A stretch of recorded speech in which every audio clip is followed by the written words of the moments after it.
Terve! Jorse ja Table Tennis Bootcamp. Tervetuloa kanavalle. Lesson number 1, eli oppitunti numero 1, peliasento, neutral position ja playing position. Eli tämä kuuluu kategorian konsistenssi, eli tämmöinen toistettavuus. Ja peliasento on oikeastaan kaiken A ja O, eli tärkein asia silloin, kun aletaan oppimaan modernia pöytätennistekniikkaa, niin ensin pitää olla peliasento kunnossa. Mä selitän, tuolla taustalla pyörii taas noita maailmanhuippuja, Simon Goosit ja Matsushimat siellä pelaa, mutta jos katsotte hyviä pöytätennispelaajia ja pro-pelaajia, niin kyllä niillä melkein kaikilla on suurin piirtein sama peliasento. Eli mä käyn nyt lyhyesti läpi tässä tietoiskussa muutamassa minuutissa, mitkä on niitä key-elementtejä, niitä avainkohtia siinä peliasennossa. Tietysti ensimmäisenä pitää olla niin, että ollaan vähän niin kuin rennosti, eli rentous pitää olla siinä mukana. Ei saa liikaa jäpittää hartioita tai mitään ruumiin osaa oikeastaan liikaa, eli rentous on siellä taustalla. Mutta sitten jos lähdetään jaloista ja sitä peliasennon niin kuin peruspilareista, niin tämä leveys on yksi asia, mikä vaikuttaa sitten kaikkeen sun tekemiseen pöytätenniksessä. Jos sä pelaat liian niin kuin kapeasti tavallaan, eli hartioiden leveydellä tai vielä kapeamminkin, niin siinä tapahtuu sellainen ilmiö, että jos sä joudut kurottamaan, niin kuin sä joudut periaatteessa aina pöytätenniksessä niin kuin liikkumaan sivusuunnassa, niin sä helposti menetät balanssin. Eli sä helposti menet ja sitten seuraava pallo on vaikea. Eli jos sulla on vähän leveämmät, kuvitellaan, että tämä on niin kuin sylinteri tämä sun hartia ja tämä ylätorso.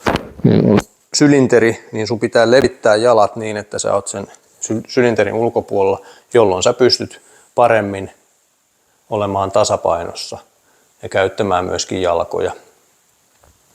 Ja nyt jos lähdetään rakentamaan, mun peliasento pitäisi niin kuin näyttää kilpailuissa ja harjoituksissa myöskin suurin piirtein tältä.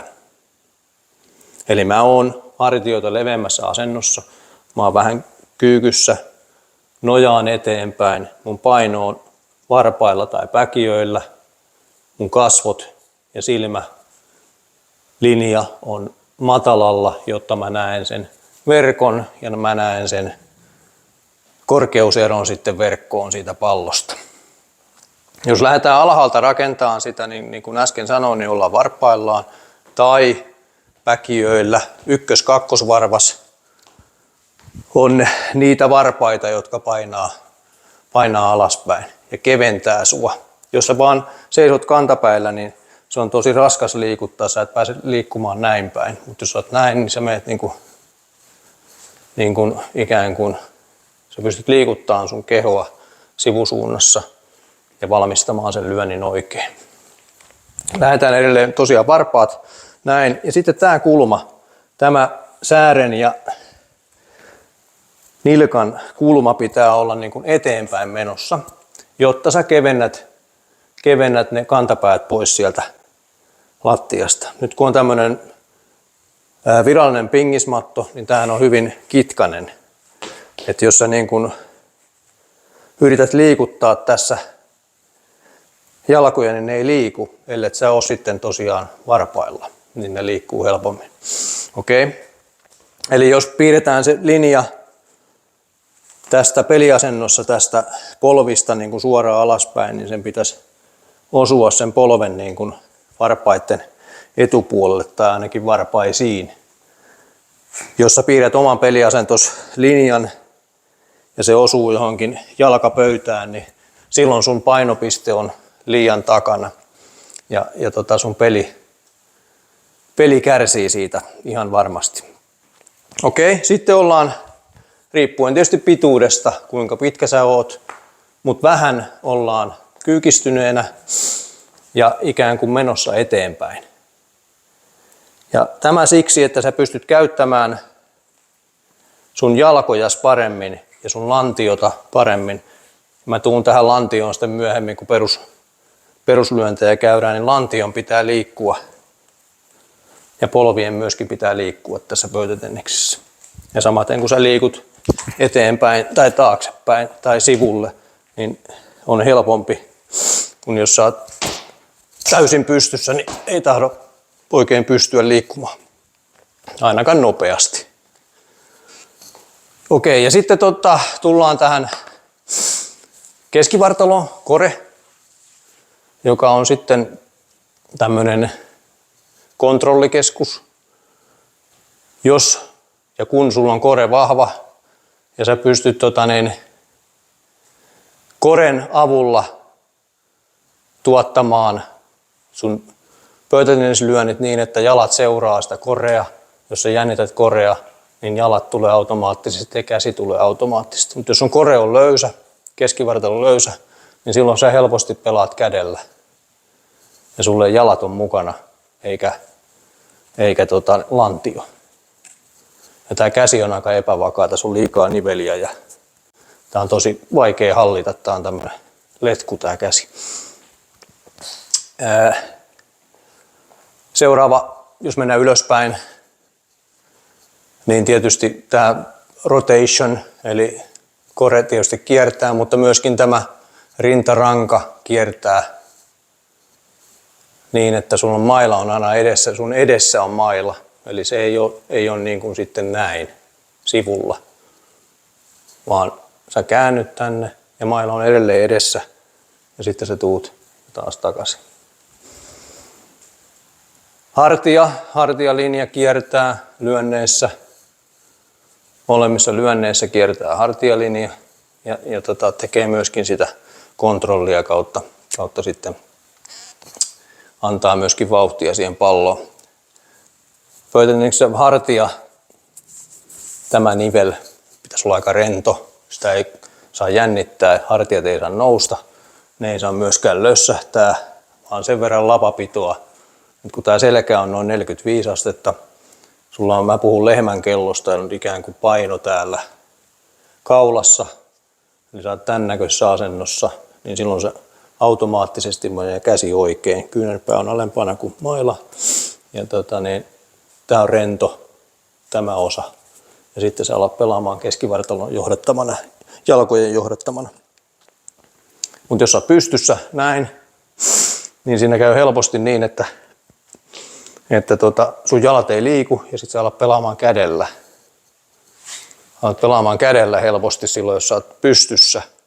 Sitten siinä on toinen haitta on se, että jos siellä on sentin ero tuossa korkeudessa, niin sä et sitä oikein tahdo nähdä, että onko se, millä korkeudella se pallo on.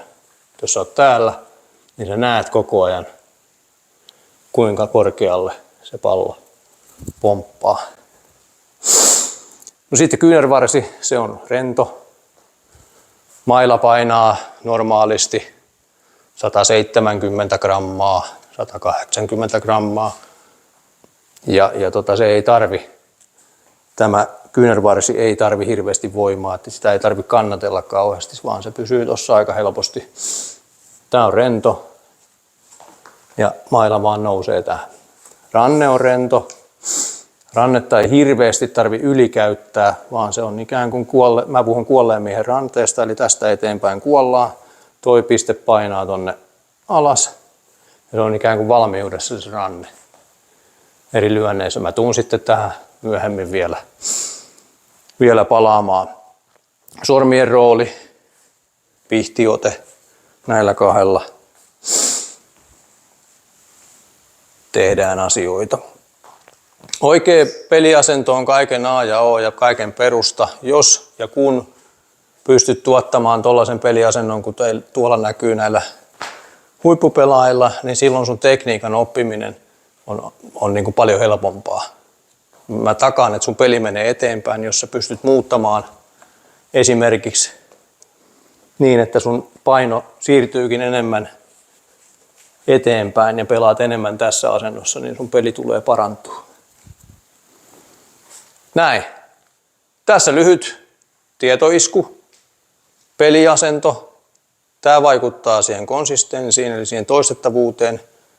Eli lyhyesti vielä, jos puhutaan vaikka kämmen lyönnistä, lähdetään tästä peliasennosta, tuotetaan se kämmenlyönti, pallo pöytään ja tullaan takaisin. Jos se tulee takaisin kämmenelle, tehdään sama uudestaan. Ja harjoittelussa sun pitää oppia niin, että sä tuot sen mailan tähän keskelle ja vastustaja ainoastaan näkee tämän asetelman.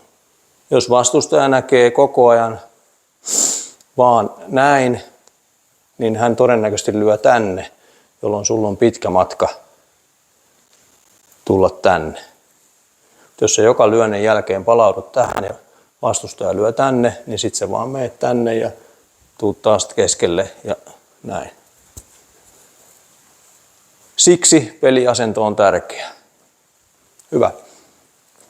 Oppitunti numero 1. Peliasento, opettele tää. Laita kommenttia ja jatketaan toisessa videossa. Kiitti, moi.